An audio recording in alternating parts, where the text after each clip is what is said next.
Hello, good morning, good afternoon, good evening, wherever you're joining from. Thank you for being here. Welcome to a new year. It is 2024 officially everywhere in the world, and welcome to a new year. So let's, thanks for joining in the chat already. I always like to see where people are from. Hopefully we have our little weather report working now, showing the weather from the places that everybody is from. So I'll be fun to let that run on the bottom, and the time, which is always fun to see what time it is for people. Great to have you here. Happy New Year, Beyond Graphics. So if you are new here, welcome. The way this works is drop questions in the chat whenever you want. Start your message with the letter Q, and it filters it on my screen so I can make sure I see it and doesn't get lost in all the discussion that inevitably breaks out. And ask questions about live streaming, ATEMs, YoloBoxes, Magewell gear, streaming gear, whatever. We'll get to hopefully get a chance to take all the questions. Sometimes we run out of time. I also have a fun little trivia game planned, so get your guessing fingers ready. We will play that in the chat in a little bit. And also talk about some of the news of what's been going on in the world of live streaming. We've got a couple of little headline stories, although nothing too dramatic since it is only the beginning of the year and the news is just starting to roll in. Bill, I like this as a great way to start out. Any predictions for 2024? SRT for ATEMs, Blackmagic box camera, companion support from YoloBox. 2024 predictions. Let's see. I do suspect we will see SRT in the ATEMs, ATEM Minis anyway, because the other ones don't have streaming encoders. I think there's a high likelihood that's going to happen. They rolled it out to the web presenter. There's no it makes sense. YouTube is adding support for SRT as well for ingestion, so I think there's a good chance that they're going to want to put it into the ATEMs.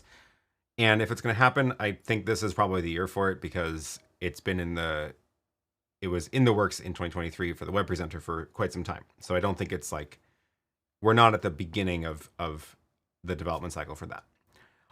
So I agree with that one. Blackmagic box camera, though, they already shipped. They already launched the Micro Studio Camera 4K G2. This is actually one of the things I wanted to mention. I did not buy one, but I did start to see some people get theirs on, get their orders for shipping already. So that's, oh my god, the cats are running around upstairs, and they are making little stomp sounds.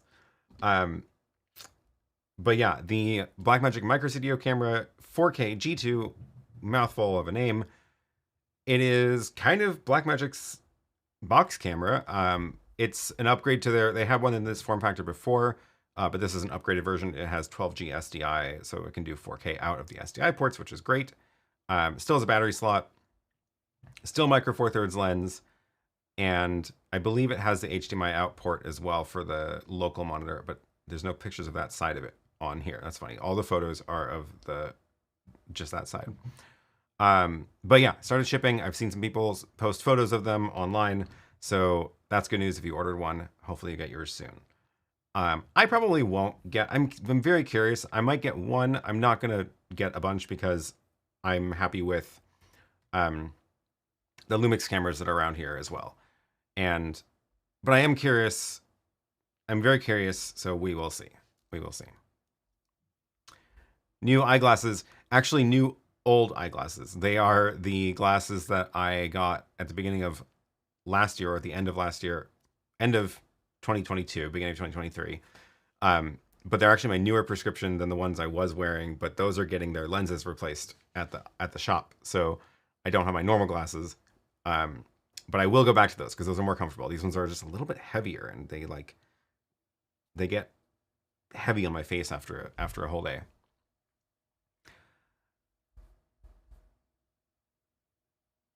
Okay, cool. Good questions coming in. Are we early today? This is the new time. So the last couple of weeks I've started the stream at 9 a.m. Pacific time, 6 p.m. Central European time. Couple of reasons, mainly because I already get up super early on Sundays anyway, and it felt like I was just waiting for too long to wait till 10 a.m. So I think this is a better time for me. It's a little bit earlier in the evening for the Europeans as well, which I think is good. Also means that I'm not streaming when Lily gets home from work every week, only when she gets home early. So, but yes, this is the new time. We've started at this time for the last couple of weeks, so it shouldn't be too new for people, but it looks like it's been a little while since we've seen you here. So yes. CJB, happy birthday. Greetings from Barbados. Good to have you here.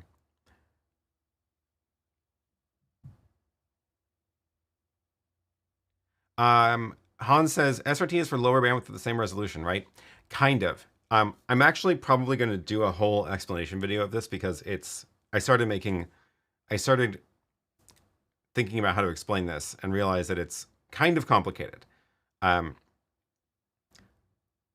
would say that it is not primarily for lower bandwidth. It's primarily for more reliability. Technically, it does use slightly less bandwidth, but that's not like in any kind of significant measure. So what I mean by that is like the video stream is the same for both, right? We've got an H.264 stream being encoded by whatever video encoder you're using, like in my case, the web presenter. I can see on my web presenter stats that it is encoding at 6 megabits a second. That 6 megabits has to go up to the destination, and it can go up over RTMP or SRT. Regardless of which one it uses, it's the same 6 megabits of data that has to go up. So it's not, SRT does not, it has nothing to do with the actual video like format. So we've still got a 6 megabit video feed. It's just going up using a different transport protocol. The reason that I say it technically does have slightly less bandwidth requirements is because when there are problems with the RTMP feed, there's no mechanism to, well, the mechanism for like retrying is basically completely unaware of the fact that it's a video stream. So this is like common to all internet protocols like HTTP, any of the protocols that are based on TCP. So things like HTTP, RTMP, a lot of other things. Basically, when there are problems, every packet will like try to retry it and send it. So what happens is you end up with, once there's some packet loss in the network, a whole bunch of back and forth of like trying to resend the same data that is now might be totally irrelevant. So what SRT did is made the transport protocol more aware of video feeds, and it is able to be smarter about what it's retrying. So when there are problems in the network, it will retry as much as it makes sense to and then stop. Like there's no point in trying to resend a video frame that happened 6 seconds ago if you're already showing the video stream now, right? So it's just able to use the bandwidth better. So if everything's working like no packet loss, then it's going to be effectively the same bandwidth going up. But once there's packet loss or other glitches in the network, SRT is going to be way more reliable and use and be able to recover from that better. So that's I guess that wasn't a short answer. Sorry. But I'm hoping to explain this with diagrams in a edited video later. So stay tuned for that. SRT may not be a big bandwidth advantage over RTMP, but it's lower than NDI, right? It's kind of the same story because NDI, well, there's a bunch of different NDI modes. There's NDI that requires like 100 megabit connection because it's much less compressed. Then there's NDI HX, which is a more compressed video format. But that's like saying that's like the difference between encoding in your ATEM at the hyperdeck high setting versus the streaming high setting. One's going to be a 70 megabit stream, one's going to be a 6 megabit stream, and obviously like you can choose, right? So NDI-HX is the lower bandwidth, and you can get it down pretty low, and it will also depend on whether it's H264 or 265 in terms of how much bandwidth is actually needed for the video feed. So again, they're not exactly like an alternative to each other. The bigger differences are the things like how the video feeds get discovered on the network and the actual like protocol that it's getting sent over. So you can have a high efficiency NDI protocol if you're doing NDI-HX and like the more advanced ones, and it could end up being less bandwidth than an RTMP or SRT feed that you're streaming a 70 megabit feed over, right? So those are they're different problems. I hope that made sense. Let's see what else we got here. Okay, a couple of questions. Let's see from the from earlier from Zenit Cam. Is the ATEM Mini Pro still worth it in 2024? Interesting question. Oh, and David, I see you. I didn't give an answer yet, so now yes, we will. Let's talk about this really quick. ATEM Mini Pro. The answer is it depends. I think it still definitely has a place. So it did also drop in price a little bit. So the price is now $495 instead of $595 when it launched. Or sorry, Pro is $295. ISO is $495. The Pro is the price of the original Mini. So, and now they don't even have the original Mini on here anymore. At $295, I think this is a great deal and actually can be useful for quite a lot of things still.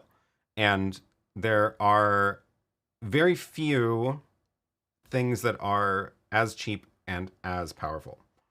The OC Ghost Stream Deck is a strong contender at this point. However, it doesn't yet have the remote control protocol. I think they're working on it. I don't have any updates on that.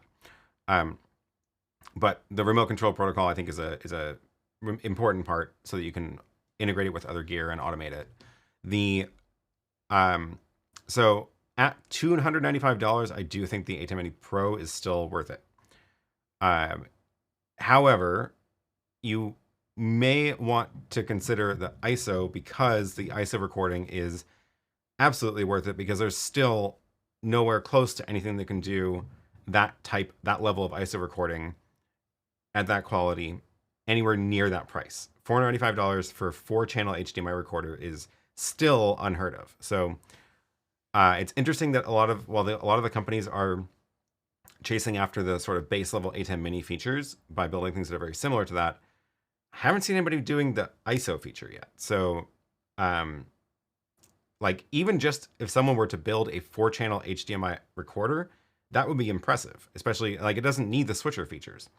And if they can get it to be $400, that would be a fantastic product. But that's like, it's not a thing. So you end up in the extremely expensive HyperDecks, or you end up, I think Aja has some expensive ones. There's an NDI recorder from KiloView, which is actually really cool. I'm gonna hopefully check out some of their gear this year. Where did my bookmark go?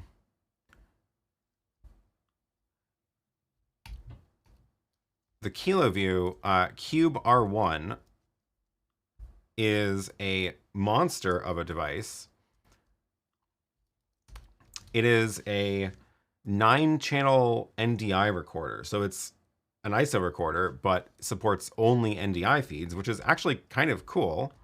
So if you have a bunch of NDI feeds on your network, then you can tell that thing to pull a copy of all of them and record nine things. Let me drop the link for that in 9-channel NDI recorder. I don't have this, but if you are curious, I might be able to get one in to take a look at.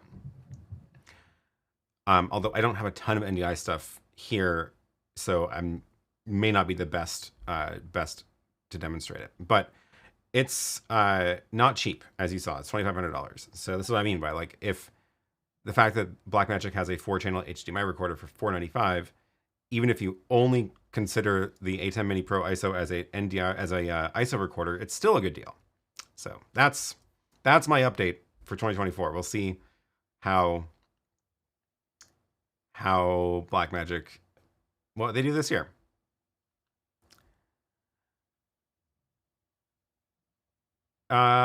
Is the Zoom H6 recorder good for the audio option to work with the YoloBox Ultra? Also, does the cage for the YoloBox Ultra released? Yes. The cage is released. Let me grab that link. I think it is. Let me grab that really quick. There it is. YoloBox Ultra cage. The cage is released. It is a, let's see, those are my photos of the old one. I need to make some photos of the new one.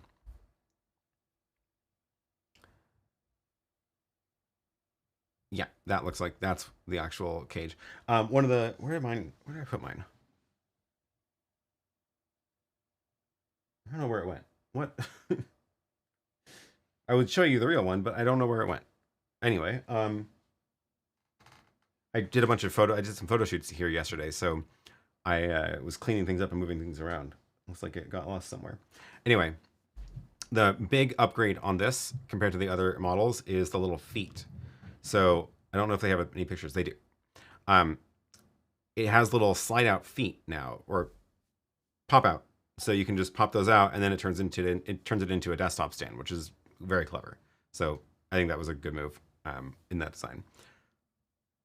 But the cage, other than that, the cage looks very similar to the cage for the Pro, for the YoloBox Pro. And yes, this is available. So it's in stock and ready to ship. The other part of your question, though, was where did it go? The other question. Oh, Zoom H6 recorder. I sold mine a while ago because I wasn't really using it. But let me go look this up again because, oh yeah, there's a new version of it too. I had the original one. I like this device. I think this is a solid box. My question is whether it had line out. Yes, okay. So headphone jack is on the side, but there is a line out, so that should go into the YoloBox, into the line input of the YoloBox just fine. I think this would be a good option for doing audio mixing on the YoloBox. That said, the audio input of the YoloBox has not been the best in my experience. It's always just a little bit quieter and you have to pump up the gain a lot for some reason. So I've always had better luck in doing audio mixing in the YoloBox by bringing the audio in through cameras over HDMI. I think the Ultra changes this a little bit, and it's better in the Ultra, but in the Pro and the Mini, that's certainly the case. If you have like 4 podcast microphones, this would be the best option for it because that's going to be way too complicated to try to run that into a camera. The line out probably won't work with your cameras because they're going to be expecting the mic level, so you would need a different mixer that has a mic out instead. Some do, but that's a different problem. Okay, let me see. I'm using an ATEM SDI ISO Extreme. What kind of SSD should I use? So I always recommend go to the Blackmagic website. If you go to the website, click on support. Why is my mouse lagging? What? Come on. There we go. I need to fix this. I think it's because it's Bluetooth to the computer and it's going through a massive gear. I need to like get the computer up on top of that rack or something. Anyway, go to the support section, click on the ATEM live production switchers. This will change and then scroll down to latest support notes and look for ATEM Mini ATEM Mini recommended USB drives. There it is. Is it really not updated since 2021? Let's see, ATEM Mini. It looks like it may not have been updated since 2021. Okay, that's. But yeah, if they do update it, they're going to put it here. Click on that, and then they've got the little question here. So what this means is that they've done testing, and they recommend these drives. This does change every now and then. I have seen things get added and removed from this list. So just keep that in mind. But right now, this is the recommended list. Any of these should be fine. I have personally used the Extreme SSD 1 terabyte and the, what's my other one? Samsung T5. And now I forget I think it's the Western Digital 1 terabyte is the other one I have. I haven't even heard of some of these companies. But that is my recommendation. Mateus says, NDI for beginners, is there even a point? That's an interesting point. There is now becoming more NDI gear that is at a lower price point that is more accessible. So possibly, yes. I think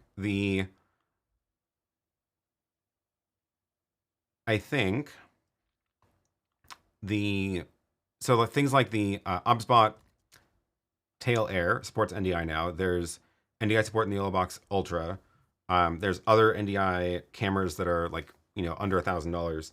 So I think it is becoming more accessible to beginners, and certainly at a cheaper price point. But it is like, it really is a whole, yeah, this is what I was going to say. NDI for beginners is learn all you can about networking first. Yes. The problem is that it's not the same as just connecting a cable.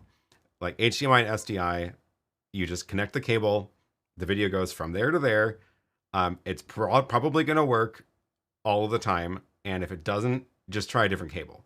With NDI, it's like you have to actually design your network, plan your network, make sure that you have the routing capacity, the switching capacity in every switch along the hop if you're not doing like direct connections between things. So you do need to plan that out more. It's not something you can do. It's not going to be, yeah, especially if you want full NDI. NDI HX can manage, you can squeeze a lot of NDI HX feeds over a network, but if you want full NDI, that's going to be where each of those is like almost 100 megabit stream. Now you need your gigabit switches and really think about the whole network. So yeah. Reminder for anybody who is joining new, I lost this banner. I need to redo that banner. But start your question with the letter Q, and that will make it so that it goes into my little question list and not just get lost in the chat. While we're talking about networking, Nick says, faster Ethernet is becoming more affordable in 2024. What are our thoughts on 2.5 gig versus 10 gig network infrastructure, adapters, and switches, etc.? It is becoming more affordable. It's definitely not cheap yet. It's not mainstream, but you can get like the Mac Mini and Mac Studio with 10 gig card built in. There's some Blackmagic gear now has 10 gig cards in it. Even the Cloud Pod is 10 gig network, and that device is relatively cheap. I think it's definitely becoming more affordable, which is great. I personally don't see the point in stepping up to the intermediate 2.5. I think if you're going to upgrade past gigabit, just go 10 gig. Like, I don't think that the slightly more than doubling of the speed is worth it, because there is so much extra stuff you have to get. Like, you have to rebuy like everything. So you're going to need new switches, possibly new cables, depending on how old your cables are, new network cards in your machines. Like, it's just a lot of stuff. So I just go 10 gig if you're going to go past 1. That's my take on it. And that's what I'm doing here now. So I have a gigabit switch in that rack. I have a gigabit switch in the closet. I have another 10 gig switches in the desk up there. And so between my Mac Mini and the USB Cloud Store, my God, their names. what am I talking about? Network storage. I'm talking about this one, Cloud Pod. I have this 395, has 10 gig Ethernet. You plug in a USB drive and you've got network connected storage. Pretty cool. And between that and my Mac Mini, I have a 10 gig link now. And even though they're in different parts of the room.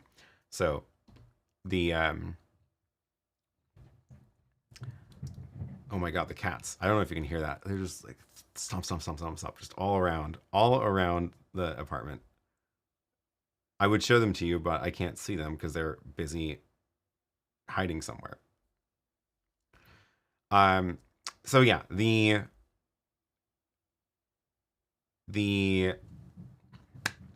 10 gig, I think this is, it's not like, it's still an investment right now. It's not cheap enough to just be like, everybody should go upgrade to 10 gig.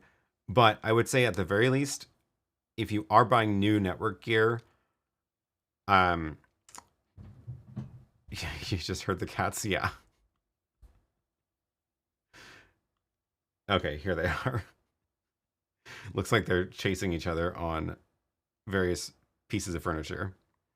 Oh, now they want to look out the window for the neighbor cat. What was I saying? 10 gig. So if you are buying new network gear right now, I would certainly only buy cables and like the wiring that supports 10 gig. Don't buy any Cat 5 cables anymore. It's actually hard to find Cat 5 anymore anyway. And strongly consider buying stuff that has 10 gig support, at least in like an uplink. So some of the network switches, the gigabit switches, they have like a bunch of gigabit ports and then one 10 gig port. And if you do that, it means at least you can get a 10 gig link between your switches. This is what I mean by designing your NDI network. Because if you're going to start sending NDI feeds around, you're going to need more than gigabit very quickly. So you're going to start needing 10 gig to shuffle the feeds around. So what I've done in the closet is still most of the switches are gigabit, but they have 10 gig ports for linking between them. So they're all linked with 10 gig links between them, even though the ports on them are 1 gig. So most of my devices are still 1 gig, like all the servers and stuff. So it's fine. But it means that if they're all sending 1 gig like between each other, then the links between the switches are 10 gigs, so it can handle more, which is helpful.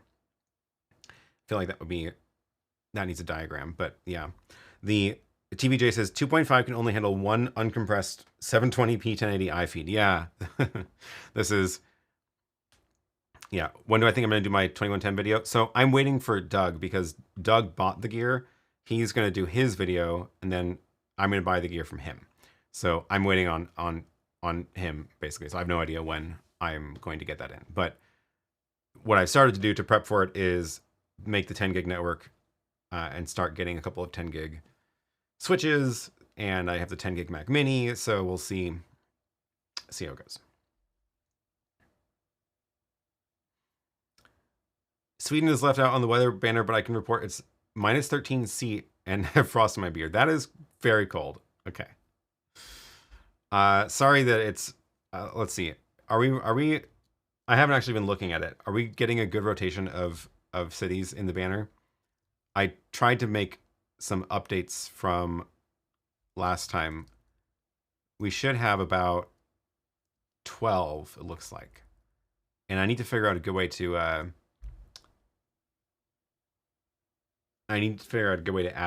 new cities to the list when people join after the intro. I think that's my next challenge with this. Captured Identity says, I've always had a problem with this old Zoom 6 and audio out gain being too low going into the ATEM.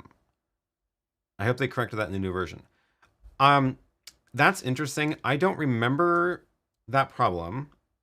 I am very curious if you did change the setting that you need to change for that, which is in the audio tab. You can choose whether your inputs are mic level or line level. And if you get the wrong one, things are going to be weird. So I'm curious if you did choose the correct line level here for the Zoom H6. I don't remember if I actually tried the Zoom H6 with my ATEM though, now that I'm thinking about it.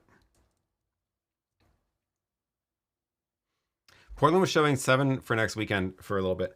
Yeah, I'm a little bit scared about the weather next weekend. It's supposed to be a mess. So time to go stock up on some foods that don't require heat to eat them. Yeah, forecast has gone up to 18, which is still very cold, especially if it rains. We are not prepared for snow here, in case you were wondering.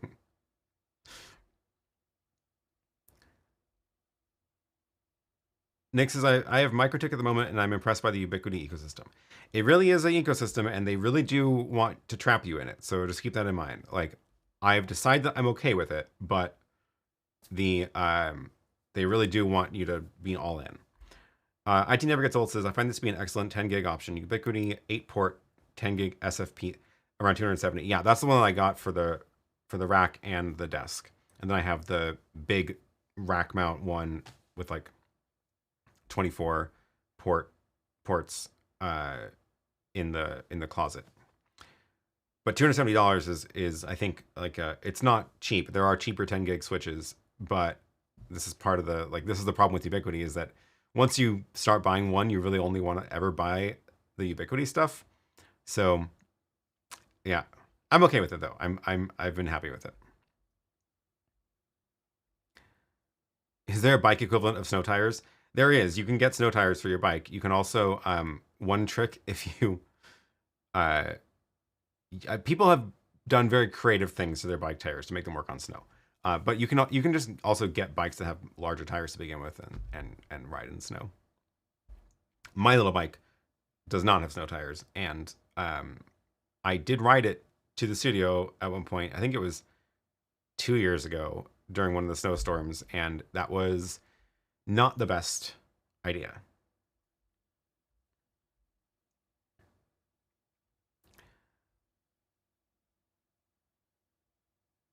Michael says, any insight on the ATEM ISO recorder failing for long hours of recording? I've experienced it twice and the light is on, but it stops recording.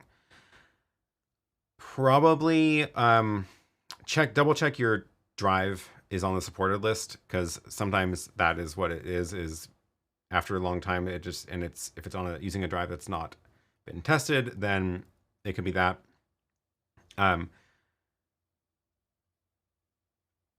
Otherwise, yeah, I don't know what to say. I've heard of this happen failing for people too. So the HyperDecks tend to be better at longer term recording, I've noticed, but just first double check your drivers on that supported list. Hello, Alonzo from South Carolina. Here in the frozen tundra, we do have snow bikes. Yeah. First storm always causes mass chaos. Yeah, absolutely. Absolutely in Portland.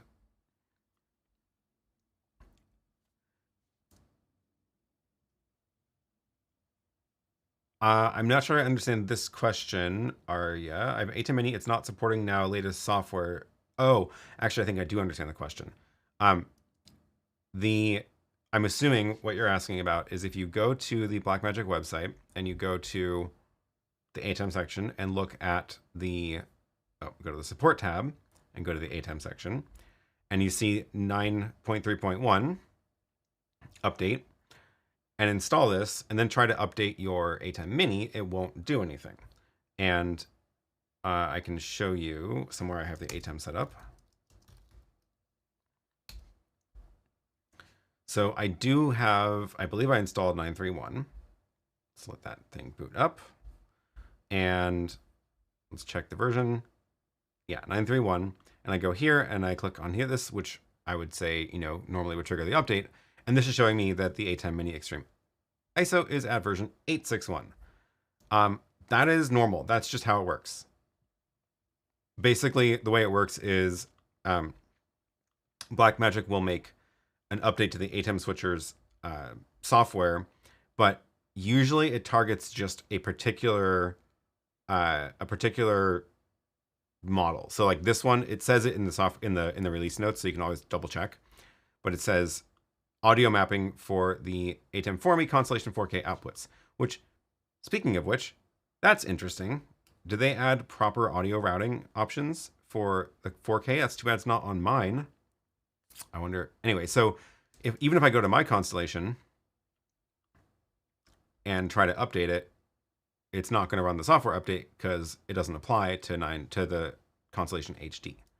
So don't worry about it. It's fine. But just go read the release notes for these because it'll tell you which ATEMs are expected to be updated. So this one has the 4K 8. Let's see. Here's the 922 was for the advanced panels. But yeah, they don't all apply to all of the ATEMs, and it's fine.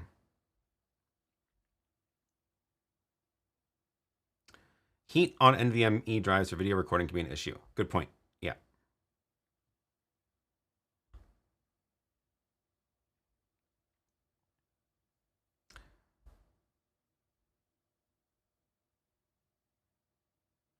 Best professional camcorder for live streaming events. Excellent question, and I'm going to pass you on to Doug Johnson for this because I have not bought a camcorder in ages. So go take a look at his channel because he does actually have some videos about camcorders. I think it's actually this one from 3 months ago. So go take a look at his channel. He's got more info about more experience in camcorders because I haven't bought one in ages. Elite Artisan says, would you use the new iPhone as a main camera for live streaming? I think the answer is it depends. I still haven't been like as impressed with the iPhone in this kind of like studio setup compared to better cameras. I can show you what I mean. This is not the new iPhone, so obviously keep that in mind, but it is the iPhone 13, which is not that old. And I'll just give you a side-by-side for this.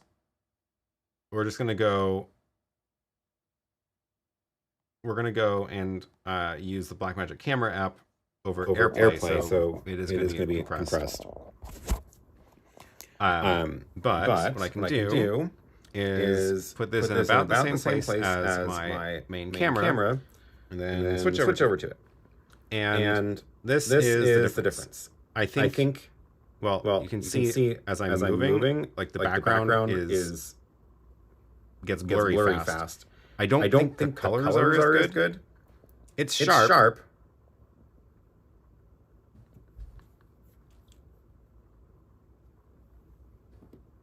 Oh no, the audio is on from the phone. That wasn't supposed to happen. There we go. I forgot I had that on. So the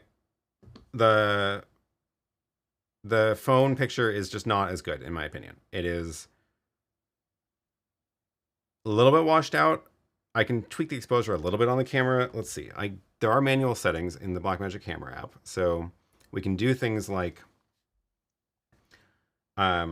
we can do things like lock the white balance and lock the shutter speed to try to make it look a little better.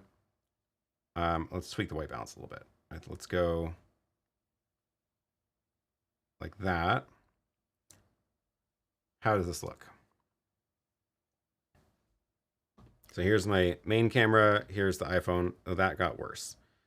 Well, shutter speed's better. That helped a little bit with some of the glitches in the wiggling. I don't know. It's just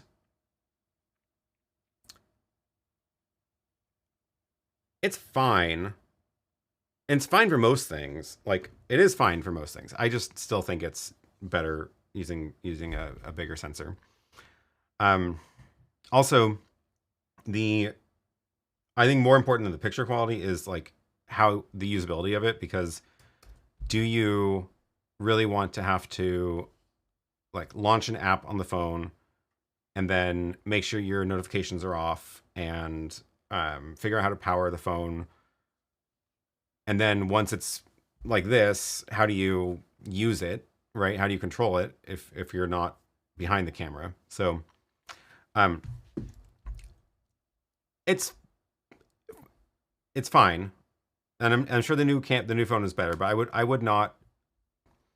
If you're building a studio, I wouldn't build a studio out of iPhones. What they are good for is portable. Like if you want to just hand a phone to somebody for filming something, if you want to make it as part of a wireless rig for like a shoot, then yes, that's great for that, because you can broadcast it over AirPlay or NDI and get a wireless video feed, and that's super portable compared to anything else. But yeah, yes, sometimes the best camera is the one that you have. Also, I will say the iPhone will look better outside, and I think it isn't the best for like inside of a studio situation like this.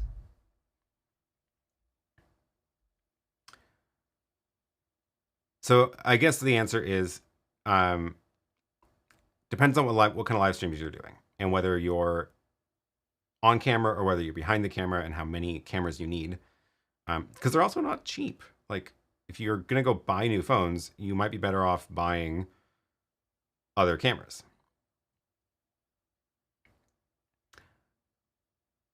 Like this one.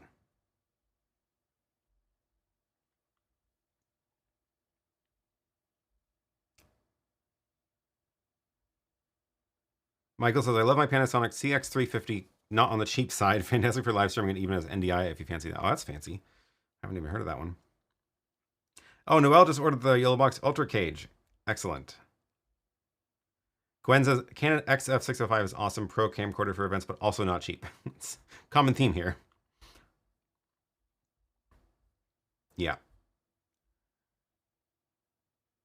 Happy New Year, Brian Ogot. Don't forget to leave a thumbs up. I just found that song from that you made a couple of years ago. It was hilarious. I should play that again on the stream. I don't know where the file went though. I have to dig it up. Is the Rodecaster Pro part of your setup? I still have never owned one. Theoretically they're sending a Rodecaster Duo to me, but I haven't got it yet. I think they are probably waiting for me to talk more about the Streamer X, which they did send over. So I need to make a video about that. But no, I don't have a Rodecaster Pro. I have never used one still.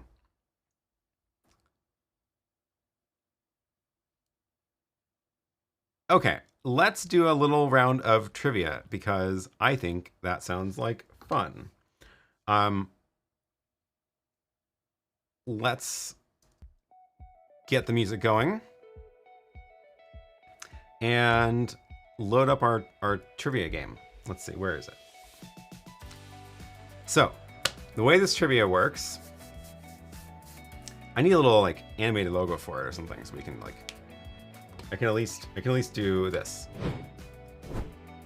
Okay. So the way the trivia game works is I've got a couple of questions written down based on my videos that I've done on the channel. So usually recent ones, and in particular, I have some questions from the new video about the OBSBot. So if you didn't watch that video yet, you will be at a disadvantage. So make sure you are watching the videos when they come out. So we got a couple questions here.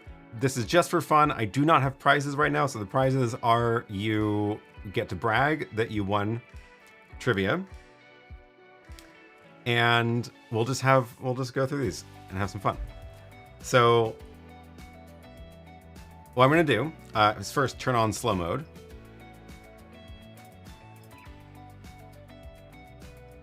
Yeah, MT is reminding. Gwen's reminding me slow chat on. I don't know if I can make a button for this, but I really should.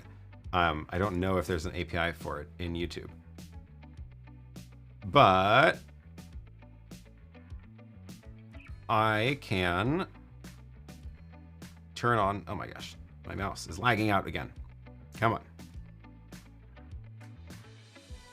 There's slow mode. Okay. Chat is going into slow mode. What this means is that you only can say one thing every 30 seconds, so choose carefully. The reason I'm doing this is because the way the trivia works is the first person to guess the correct answer wins. And I do now have it fixed where I am able to figure out who was the first person within a second. So that was a problem last week, but now it's microsecond accuracy. First person to guess the correct answer wins.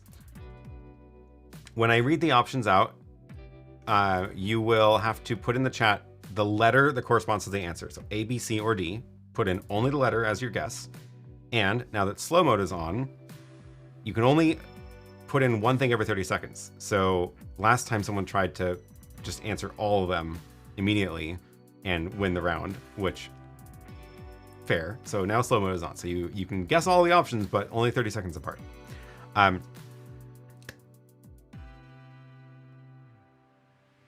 And oh yes, and lastly, make sure that you're actually watching this live. Sometimes the YouTube player lags out, glitches, and you end up scrolled back a couple seconds. So double check that the little live icon on your player is red, showing you that you're actually live. Okay, here we go. What we're gonna do is I'm going to, oops, that was the wrong super source. Now you know all the questions. Don't cheat. This is the question. What feature of the OBSBot tail air needs to be turned off to manually control it with the Stream Deck? I'm going to read out the possible answers in the wrong order. They're not going to be in order. And then I'm going to show them on the screen, and you have to guess what letter is the correct answer. And to guess, put in only the letter A, B, C, or D. Caps or lowercase, doesn't matter. But don't put anything else in your answer, otherwise it won't count. Okay, the options are, what feature of the OBSBot tail air needs to be turned off to manually control it with the Stream Deck? HDMI output, USB output, AI auto tracking, or auto zoom? And the letters are, drop your guesses.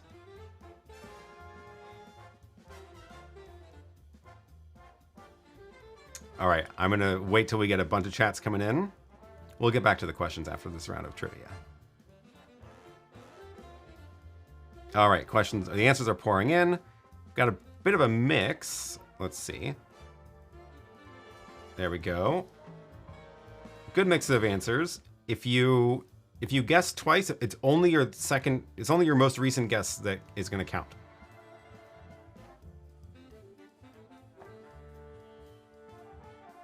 Okay, we've got people. I still see a couple of answers trickling in. Gonna give it a couple more seconds. Also, remember that what you see on your chat is not exactly what happened in real life, because YouTube's always gonna show your own message first. So if you were one of the first ones, if you think you're the first one, that may not actually be true. But I've got all the data in the back end, and I know who was actually first. Okay. Here we go. The correct answer is, where's my drum roll?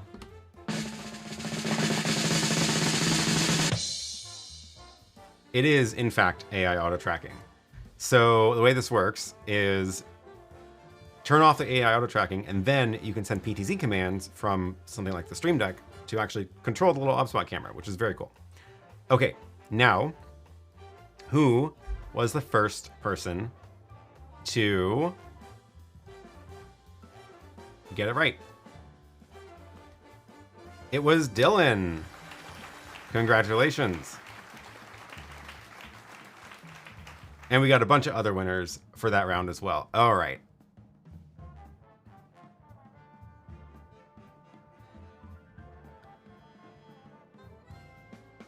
Congratulations to Dylan for winning this round. Let me go look at the chat really quick.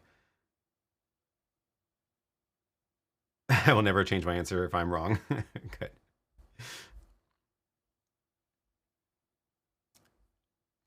Cool. Okay, let's do one more question, and then we'll go back to Q&A. Another OBSBot question. The question is, What type of zoom does the OBSBot Tail Air have? The options, in no particular order, are 8x digital zoom, 4x digital zoom, 4x optical zoom, or 2x optical zoom. And now get your answer fingers ready. Here we go. We've got answers coming in.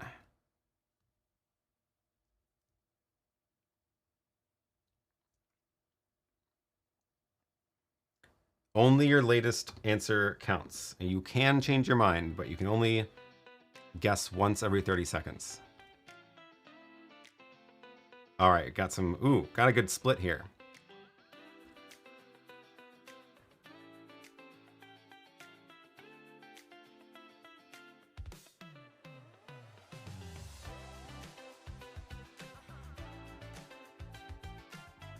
All right. I see it slowing down. So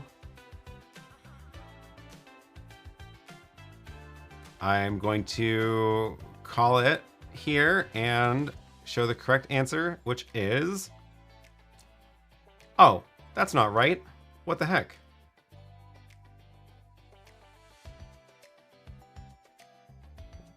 It's not that, it's C. What is going on?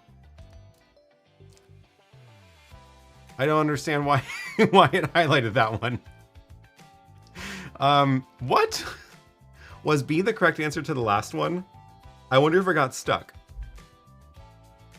What the heck? Option D was highlighted at the beginning with 10. I think that was someone's guess. I think they just guessed so fast. What is going on with my trivia game? But now I can't. Now the winner's gonna be wrong. I wonder if I reload the web page, if that'll fix it. Let me try that. I think this will work. I think if I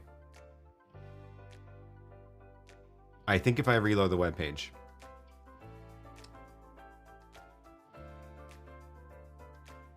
I can recover. I can recover. Okay. I know it's very high stakes trivia, so it's very important that we get this right. Okay, what I can do is show this again, and then I have to go fix the timestamp. Yeah. Show the options again, and oh, what? Click the wrong button. What type of zoom? There we go. Okay. On-air software testing is the best.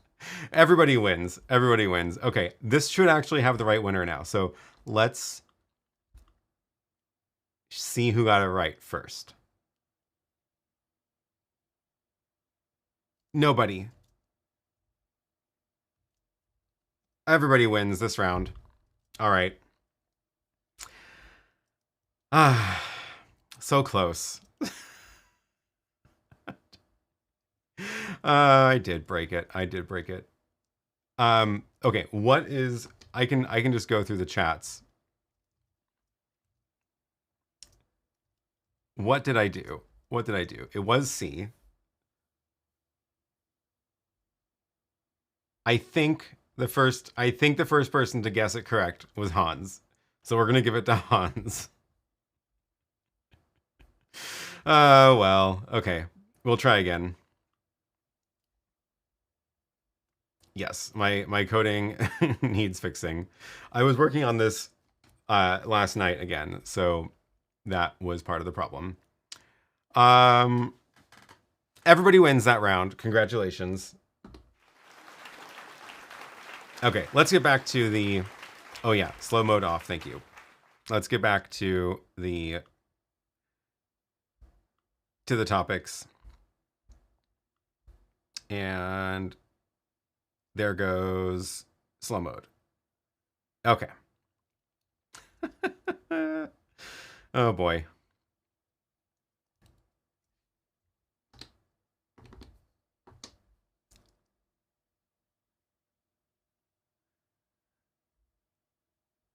On location live TV. Great question. Well, on the topic of iPhones, what do you think is better for getting video into the ATEM? Apple TV or Miracast? I think my answer is solidly Apple TV. It is well, Miracast is like a software that can run on a bunch of different stuff. So there's a bunch of different Miracast devices. So some of them might be better than others, but the chances are the Miracast device that you are going to find are going to be like small little puck things that are way underpowered compared to an Apple TV. So I do think you're going to get a better feed out of an Apple TV under most circumstances. So I would, if you have the budget for it, I would get one. It's super handy for all sorts of random things. Yeah, like Michael said, it was so useful for so many things. Yeah, because you can have somebody AirPlay their computer screen to it. You can AirPlay your phone. You can play back videos into it if you use like just open up your camera roll and AirPlay, and then now you've got a video playback device if you really need to in a pinch. It's like you can just do so much stuff with it. It's really useful. And like I was using it for the New Year's stream I just used the YouTube app on it to pull up a YouTube stream of the fireworks to bring in. So like because there's apps on it, you can do stuff like that too. It's really handy. 4K Roku is a fraction of the cost of the Apple TV.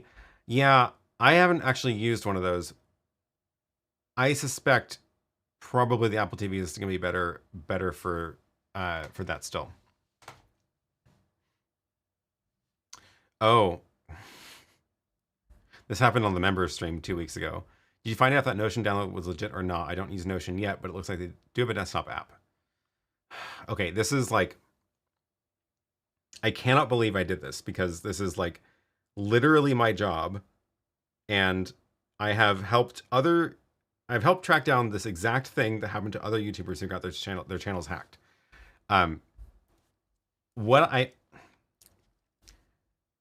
The cybersecurity tangent.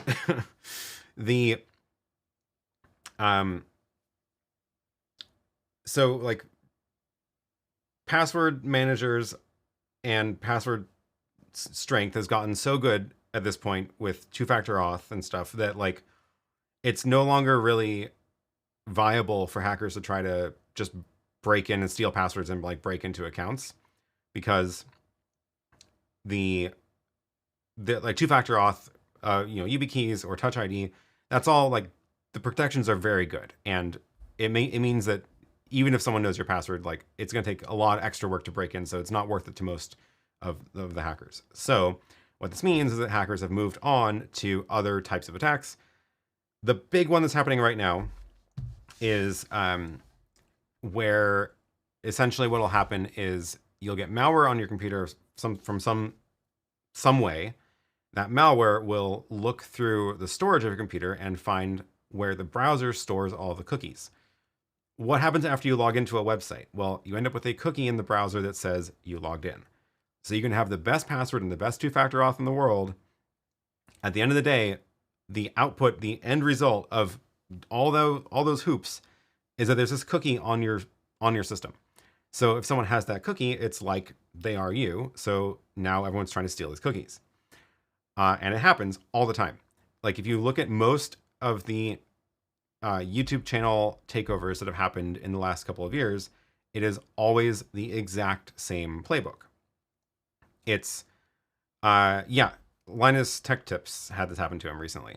It's the same thing. So for YouTube specifically, what will happen is somebody will approach a YouTuber or like someone who works for a YouTuber, and they approach them as a brand, and they'll say like, "Hey, I'm working. I'm I'm doing the promo for company X, and we want to send you, a widget and have you do a video about it or whatever, right? Could be a sponsored deal. It could be like, oh, hey, we'll pay you based on your subscriber number. This was one of the ones I got. It was like a little payout chart that was like, here's how many subscribers and here's our pay rates. And like this stuff happens. This is pretty normal. Like I get tons of these emails already. They're legitimate. So it's very hard to know when it's not. And what ends up happening with the YouTuber ones is they will often spend the time to establish a relationship, a fake relationship. And they will go back and forth over email several times, negotiating this deal of like, we want you to do a video. Here's what we can offer. The YouTuber would say, oh, that rate's not enough. I need a little more, or I can't do this or whatever. Right. And then eventually they'll be like, okay, here's like the product brief for the product. Here's a PDF, or here's a sample video of someone else that did a video that we want you to do it similar to. Like, these are all very normal conversations and can be legitimate. And the eventually, like, they will convince the person to download this file and run it. And it'll be, instead of a video file, it's actually a program, and it's this malware. And the malware will go look around the computer, find cookies, ship them off to their server somewhere, and then they can take over the channel once they have those cookies. And like, again, this happens all the time to the biggest YouTubers you've heard of, like to everybody. And since I work in this field and am working on exactly this problem and things like logging in and securing cookies, I am hyper aware of this. So normally I can spot these pretty quick. Like I got the one that I got farthest, the one that I've explored the farthest, because I was like, maybe it is actually legitimate, was this one from, I don't remember what app it was. It was some like photo manipulation app that they had essentially like copied. So they had set up a fake website for this app. It looked like a real website. And everything about the email conversation was like pretty normal. But eventually I was like, okay, I'm going to double check. And I like did a little bit of searching and found that this website I had been linked to from the email was a fake website. And I hadn't downloaded anything yet because I was still investigating this, right? So fine. No problem. I just stopped replying, right? And the problem is that the way that you get hacked is when you are distracted and preoccupied with something else. So this is like a classic technique that is used for phishing or trying to get you to do something on your phone. Like you might get a phone call, and then the phone call is like, this is like fake abduction things. Like this is a common one. Like they'll, especially now that voice cloning is so easy, you can get a phone call. It's like, sounds like somebody you know, and they're like, they can say, I don't know, make up some story that's going to like really make sure that you are paying attention and will do whatever you need to get them out of that situation, right? So this is how these hacks happen, is either under some sort of pressure, either time pressure because the attacker has created the time pressure for you or whatever it is, right? I know this. I teach people this. Like this is not new to me. So 2 weeks ago, I was setting up for this live stream, and I was doing the members behind the scenes stream, which I start usually about 30 or 40 minutes early. And I had just bought this new M2 computer, and I was just setting it up. So most of the software that I use was not installed yet. So I'd already set up Chrome and 1Password and things like that. I was logged into YouTube, but I went to go pull up my show notes, and I type in, I search my computer for Notion, and nothing pops up. And I'm like, oh, right, I need to download Notion. And I usually use it as a desktop app and on my phone as an app. So what do? I go to Google, and I type in Notion into Google. And now this is fixed, but, and I think I wasn't, actually, I might have the recording of it because I think I shared it in the BTS stream. Let me see if I can find it really quick, because it's really nasty. Let me see if I can. I may not have been sharing my screen at that point. Oh, no, I did. Okay, here it is. So, yeah, here we go. This is what I wanted to share. So I search for Notion app. We get a sponsored link for Notion competitor called Motion. Okay, sure. No idea what identity verified means. Then we get a sponsor link for Notion.so, which is normal, right? Because competitors are buying the keyword Notion as sponsored links. So Notion wants to go and rank in this also. And so they will buy their own name as a keyword. This happens, right? This is not unusual. So I was like, fine. Okay. So I clicked the link, and keep in mind that I'm in the middle of this live stream, right? Setting things up. We only have a few minutes left before I go live. So there's the pressure. Where I end up after clicking that link is a website that is not Notion.so. It's just a typo. And I didn't notice it. The rest of the website is pretty much the same as Notion. So I click download. I get the downloader, which is, again, correct. Like if I do this for real, here's Notion.so. Okay, I go to download Mac and Windows. You download this and you're like, yeah, okay, there's a DMG. Great. And then you open it and it runs an installer. This is how we download desktop software. And so I'm doing this on the live stream. I'm on the fake website. I click the download link. I download it. I open it. And then I did say, I did say to myself, that's weird. I don't remember the Notion installer asking for my system password before. And then I just carried on with the live stream. And then this little window pops up with like a terminal command, and stuff is running on the terminal. And then it said like error. And I was like, oh no, what did I just do? And I did, in fact, go to a fake website, download a fake Notion, and installed malware on my computer and gave it root access by typing in my password. So that I was like, this is terrible. Nothing seemed to happen, and there was an error message in the console. So I was like, also, this was not a targeted attack at me. It was a sort of general malware, right, for Notion. So I just ignored it. I did the live stream. And then right after the live stream, I wiped the computer and just reinstalled everything from scratch and changed my password, like everything. So I was like, I do not trust anything on this computer anymore. It could have done anything at this point. So I just formatted the computer and started over. So that is my tangent about how I got hacked. It could happen to anybody. But again, the key was pressure. It was because I was looking at the clock, counting down till 9 a.m. And this, like, that's the time pressure that caused me to not second guess every step of the process. So, yeah. Okay, let's see what the chat says. Is malware still majorly targeted to PC? I don't have a good sense of, like, statistically, like any kind of actual statistics, but I suspect that you should not assume you're safe on a Mac anymore. It used to be that the PC's Windows was such a bigger target that like it was only worth it to go after those for the attackers, but that is not true anymore.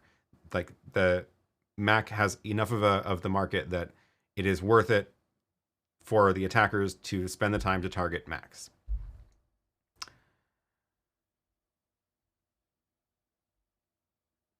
Always be clearing cookies daily. That's an interesting solution. Oh, here's a good question from George.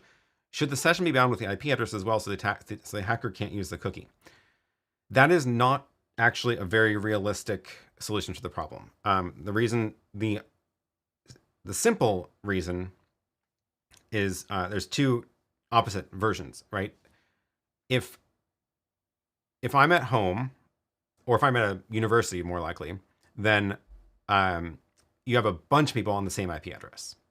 So there's that. The other problem is that if you're on your phone or even on a laptop, you log in once, you don't expect that when you take your laptop from your house and go to a coffee shop or go to work, that you are logged out of everything, right? That would be, people would get extremely fed up with that. So normal usage of a computer means that your IP address is changing more often than you want to be logging in. So those are just the simple answers. I will say, should I mention this? I think it's let me I'm pretty sure it's a public feature. Where is it? What's it called?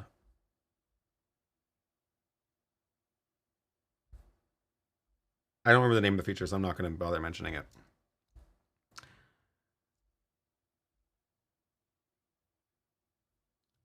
Anyway, there's some products do let you do this, and what it'll end up being is in the highest security situations, that is a solution. And again, it's not a perfect solution, but it is something. It's a signal that you can use. There's also more relevant than IP address is the, what's it called? I'm totally forgetting the name now. The ASN, which is a collection of IP addresses that are related. So what it'll mean is that if you're on your cell phone, you might be going through you're not going through a router like you do at home. You're going up to the cell provider, and then they're sending your network out, and they may have a bunch of different IP addresses for their routers that are sending your traffic through, and it might be changing all the time. But if you move from that to your home network Wi-Fi, that might be a different ASN because they're two totally different ISPs, which is also not perfect because some network providers for home internet share the ASN with cell providers, so it's not an exact science, but that is a solution, and it's not a very good solution, but in the highest security settings, some people do still apply it. The actual solution to this is to make it so that it is not technically possible to use a cookie if it's stolen. This is something that is in progress right now. Chrome and Microsoft Edge have proposals for browsers to implement so that cookies can actually be bound to the system. And the way this is going to work is most new computers have a hardware chip in them. This is what Touch ID uses on Mac, and I forget Windows Hello. I forget what the chip is called, but there's a chip where there's a private key that cannot be stolen. It's physically impossible to steal it, certainly by software, and it's even hard to steal it physically, even by tampering with the secure enclave. I think that's Apple's term for it. And then TPM is the family of things. Is there a name for it on Windows that's not just TPM? I can't remember now. Anyway, the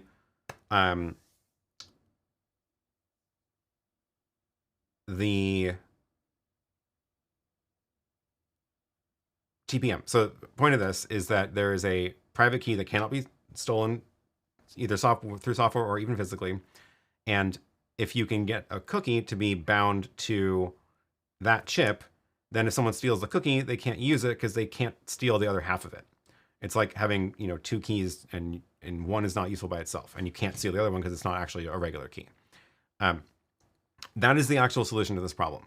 And this is now going to happen. Chrome and Microsoft are going to start doing experiments. They're working with a bunch of partners on this. I'm pretty sure we will be involved. A bunch of people are going to be, I've had conversations with these people at Microsoft and Google at events that we've both been at. So this is all happening now. And this is the actual solution to it, because it means that there is no, it's just not, it doesn't, if you steal a cookie, you just can't do it. You can't use it. It can't do anything. So we have a similar problem in OAuth where we're not talking about browsers, but we're talking about other clients. Like a phone might be getting tokens, and thankfully it's already harder to steal these tokens out of an iPhone app. It's a little bit like Android apps can talk to each other a little bit more. The barriers are less like strict, but desktop apps would have the same problem. Like you're not in a browser at that point, so how does the desktop client bind these tokens? And we're working on this in the OAuth world as well. And there are solutions. There are several solutions out there, and it is there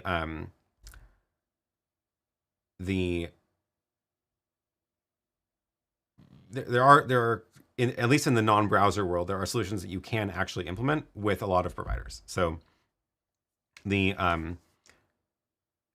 think this is the year that we're going to see this stuff actually be usable, like for reals, because this is a big enough problem that like because the attackers can't hack passwords anymore because two-factor auth is too good, they're moving on to stealing cookies and tokens. So yeah.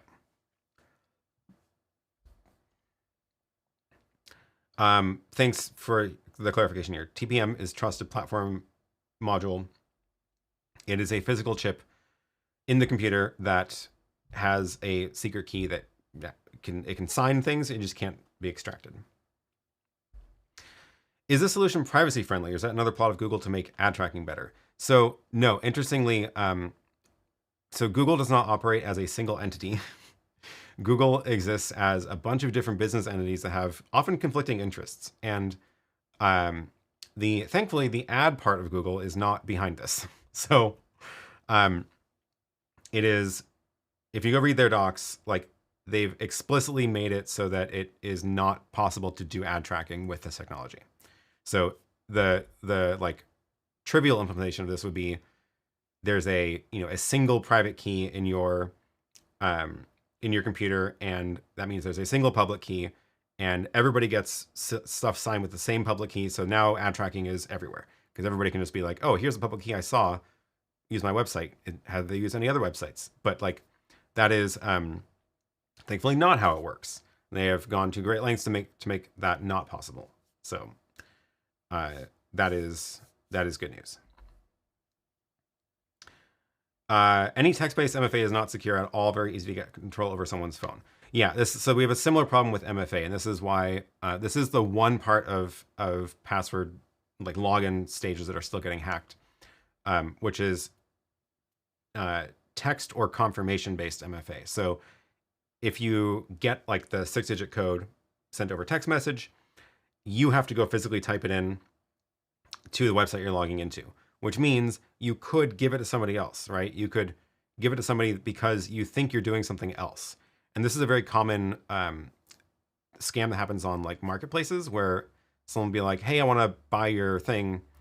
I want to verify that you are a real person, so I'm going to send you a code. Can you please send it back to me?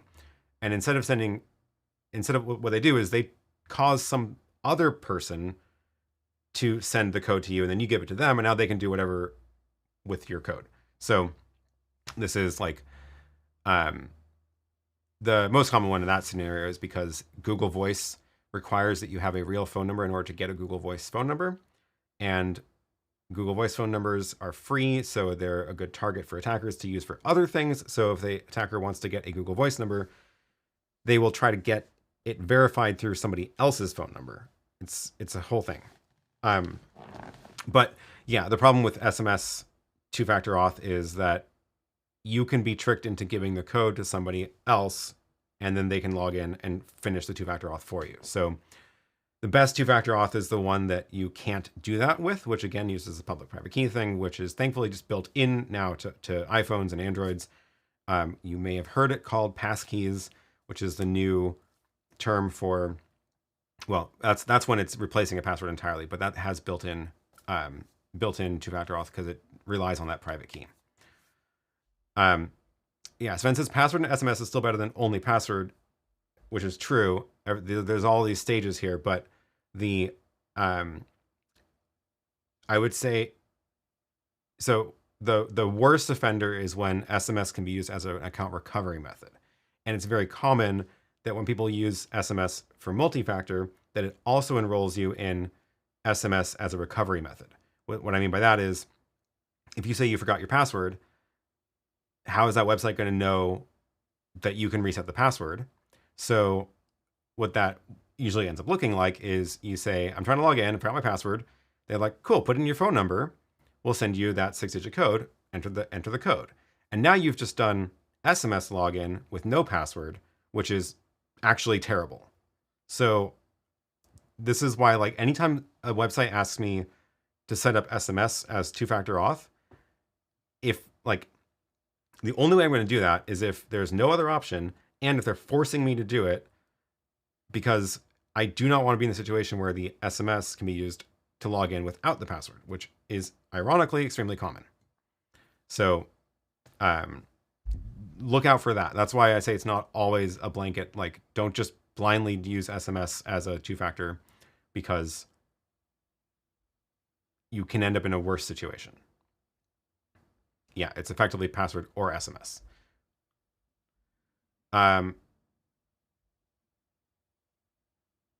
The dramatized TikToks are great on this topic. I should go look at those. Maybe I should start making some.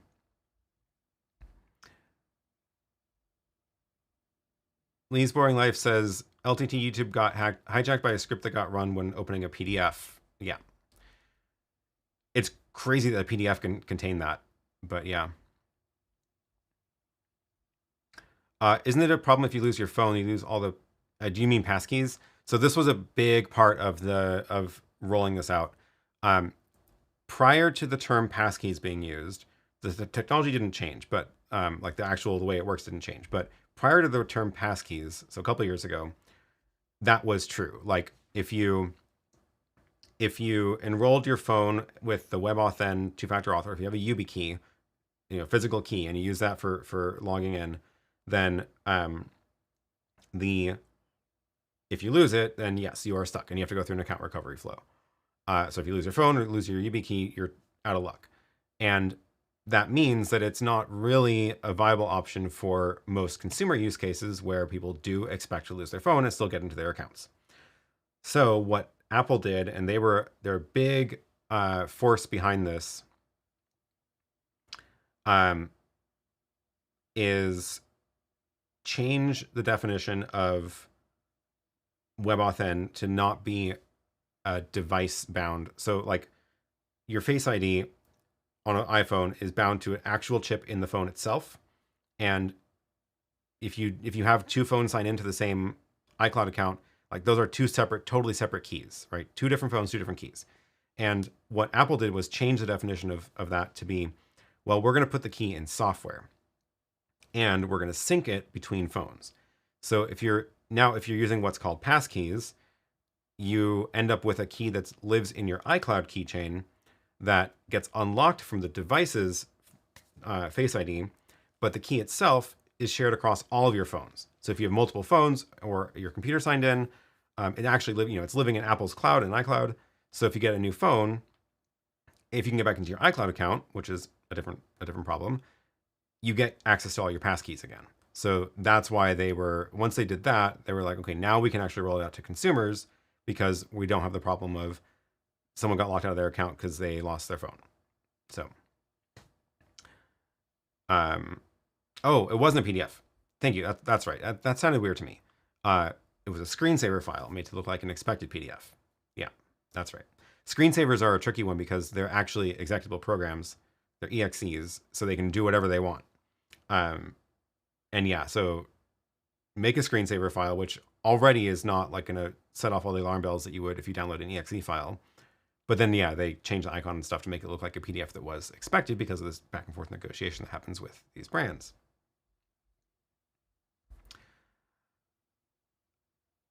Okay, that was a tangent. SMS as recovery is a joke. Yeah, it's more common than you think, though.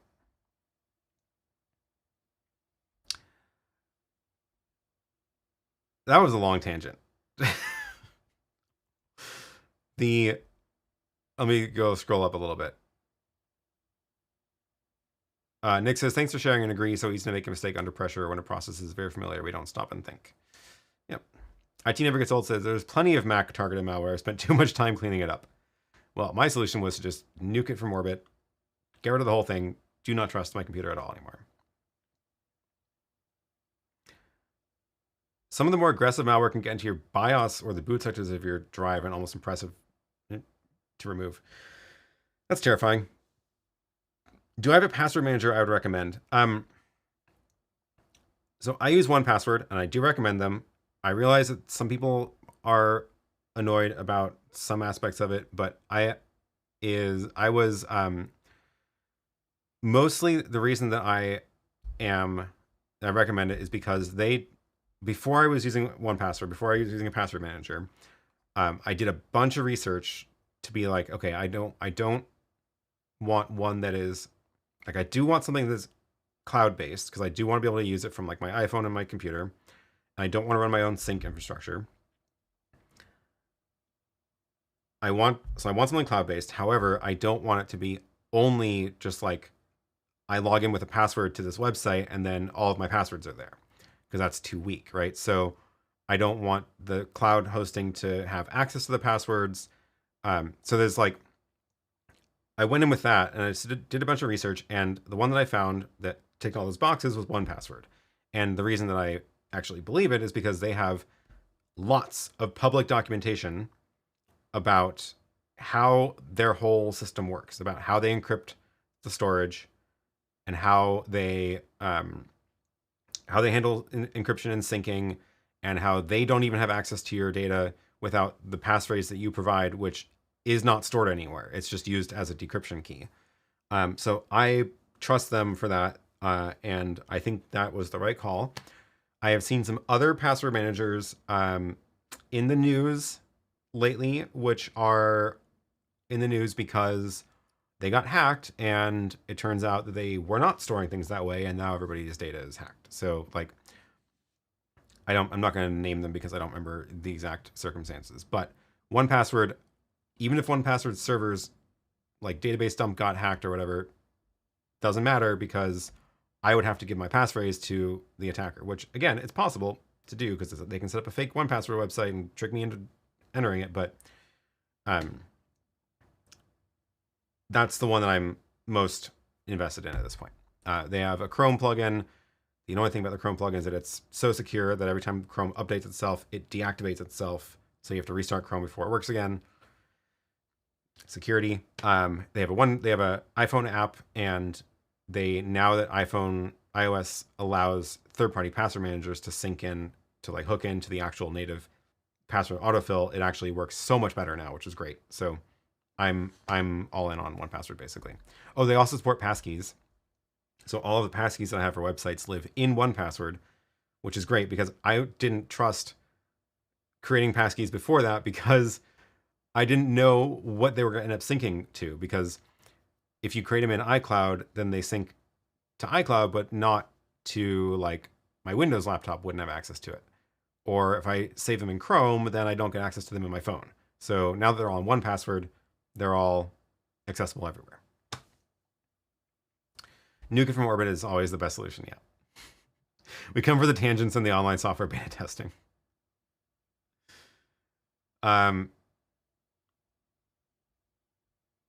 Okay. Oh, we've already been going 90 minutes. Oh my God. I guess we're going to save the news stories for next week.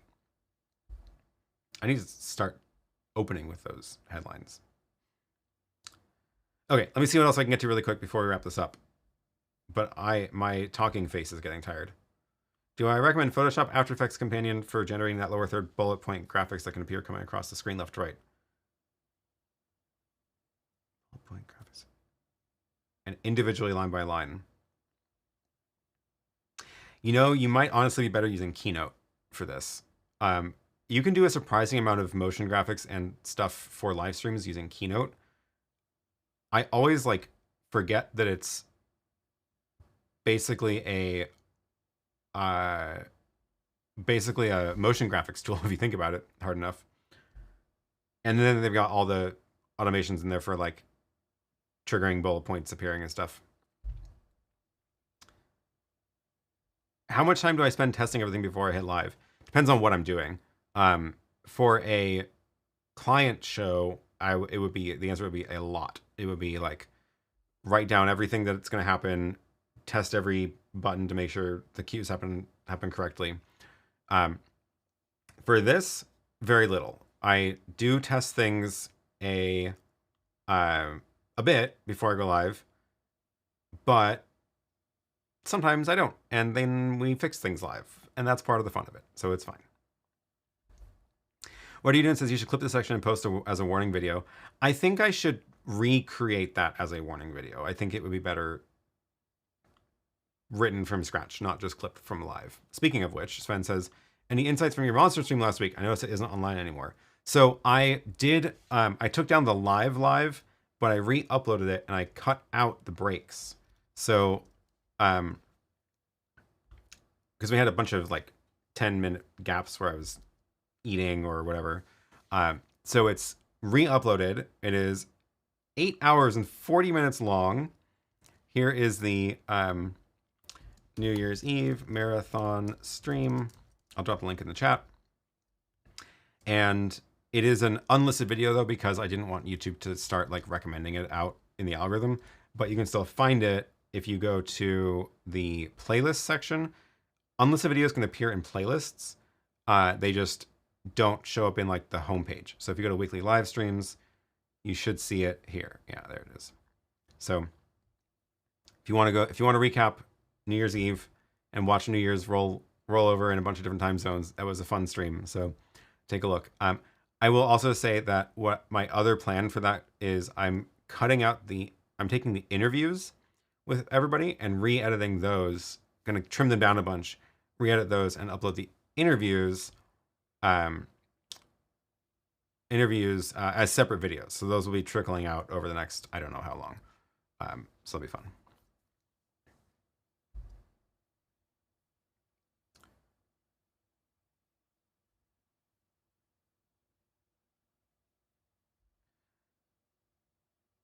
Monster Stream was fun. Thanks for sacrificing your time and sanity. It was fun. Graham says, when did you last test your UPS? Ooh, good question. Should I pull the plug right now? That'll be a way to end the stream. I'm pretty sure everything on this desk is on this battery. We will see.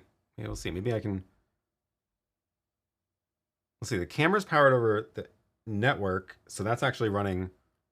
Oh, but that switch is plugged into this battery, so that would... And then...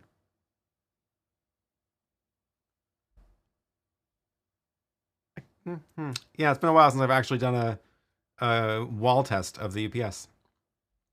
Okay. RTEM dropped a question just a second ago. Which SSD is most stable for long ISO recording? 3 camcorders for ATEM Mini Pro ISO.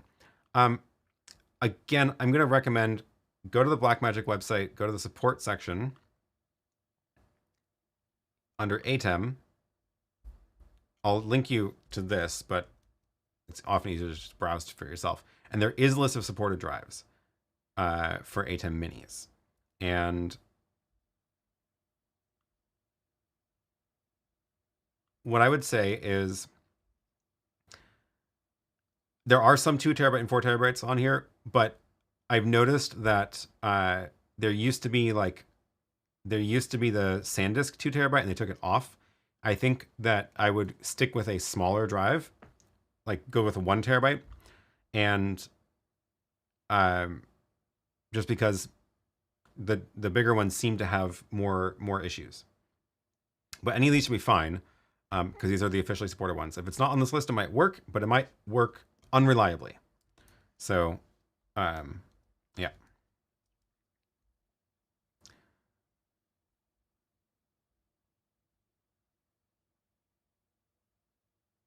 My audio is not coming out of the Apple TV with the ATEM Mini Pro. What could be some fixes? Audio is not coming out of the Apple TV. Audio is turned on. The Apple TV does have some audio settings, so it could be that it's like outputting to headphones. But normally, if you don't do if you don't change anything, it should output its audio over HDMI. I don't know why it wouldn't be working in the ATEM. I haven't had any problem like that.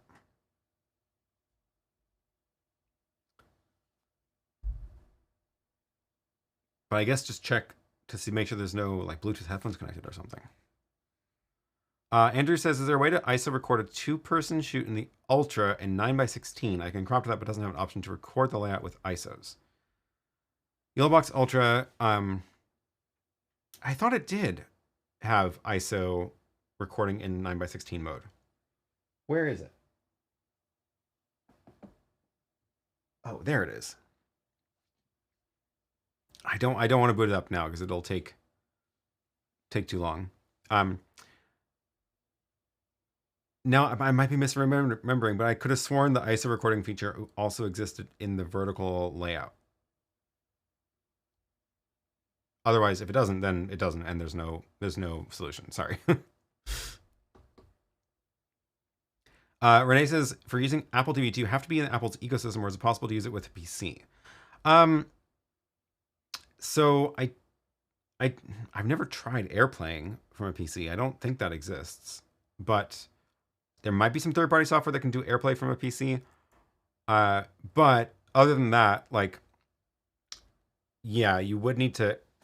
So there's a couple things you can do that aren't AirPlay, right? There's like, you can run apps on it. So like you can run the YouTube app, you can run other kinds of apps. I think like, yeah, you can run other stuff on it. You can run the NDI app to use it as an NDI receiver. It's maybe not the best NDI receiver at this point, but it does work. And if you already have it, it's handy to be able to do that. So there's a few things you can do with it, even if you're not, even if you don't have the like AirPlay stuff to send to. Michael says definitely no native AirPlay support. Yeah, I'm wondering if someone has done a third-party app for it, but I don't know if I would trust it enough. You can have it play images from a photo. I guess you have to have an iCloud account for that, but it can do like screen slideshows of just rotating photos. I have mine set up right now to just go through an album of photos. So this is the Apple TV, and this is just its screensaver, and it just goes through these photos on all the time. So you can see actually it's that one in the multi-view. So yeah, a couple things you can do without AirPlay if you don't have any other iOS devices.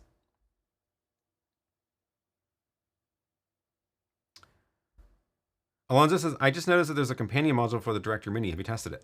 I just got the beta for it. I installed it, and I haven't done much testing with it yet. But so far, it looks good. Let's see. I have it installed here. So there's the Director Mini.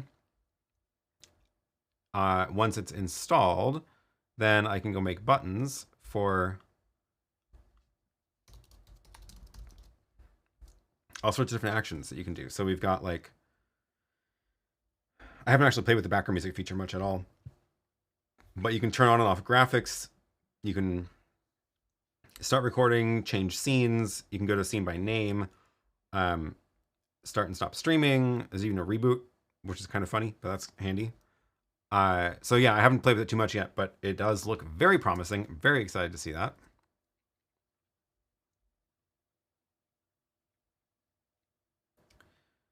Lee says, I know the Insta360 Go 3 and Hero cameras work as webcam on PC. My Go is recognized as a webcam on the YoloBox, but I haven't tried the Hero camera. Well, the Hero 1012, the GoPro 1012? I haven't tried a GoPro in webcam mode at all, actually, but it should work. The YoloBox should be able to take any webcam. I'm sure there's some combination of things that doesn't work, but I would expect there wouldn't be a problem with the GoPro. And if there is a problem, it's worth mentioning it to them and seeing if they can get it fixed, because the GoPro is a popular enough product that it would make sense. Chromecast doesn't work on the ATEM because of copy protection. Yeah, the problem, well, actually, so this seems to have changed recently. The old Chromecast only ever outputted HDCP encrypted signals, even if it wasn't playing media. So just like, even its like home screen or like the screensaver that it goes into was HDCP encrypted, which means it doesn't work with the ATEM Mini. I think that's changed in the newer version of the Chromecast, but I'm not 100% sure, and I don't think I even have one. The Fire TV also has the same problem. So kind of annoying, and you have to run it through a splitter that is not a legal thing to build. So, but that's how we were doing the chat for Lily Stream. It's that old Chromecast. But yeah, I would not plan on buying a Chromecast and going directly into the ATEM unless you know you have a splitter that works for that.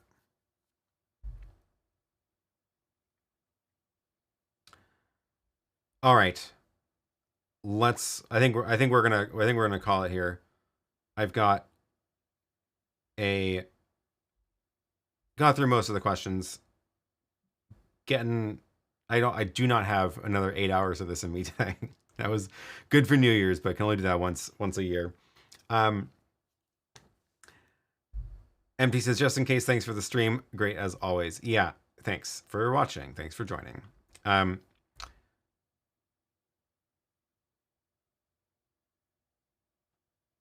Next week, we'll try to catch up on some of the news from the world of streaming. Hopefully, I guess CES is happening this week, so we should hear maybe some things there. Usually it's not exactly streaming topics related, but I'm not going. But it should be interesting announcements anyway. So we can catch up on some of that next week. Should be able to do stream same time, same place. Do hit the like button. Thank you for the reminder.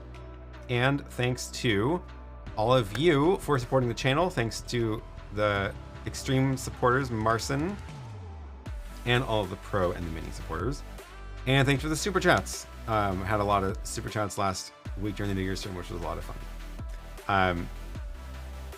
We'll be back here next week, same time, same place. Maybe there'll be some changes around here. I should also have another video out before then, so make sure you watch the new video when it comes out, because I will include some trivia questions about that video in next week's stream. And we will also get the trivia bugs fixed up this week. So that'll be fun. That will be fun. Yeah, okay. Don't forget to subscribe, hit the bell, hit the thumbs up, hit the bell to get notified. And if you missed it, there's a link down below to subscribe to the email list to get an email 30 minutes before I go live, which is usually more reliable than YouTube's bells. I say usually because every now and then that glitches out too, but we do what we can do. All right. With that, I will see you all again next week. Same time, same place. Have a great week, and see you again next time.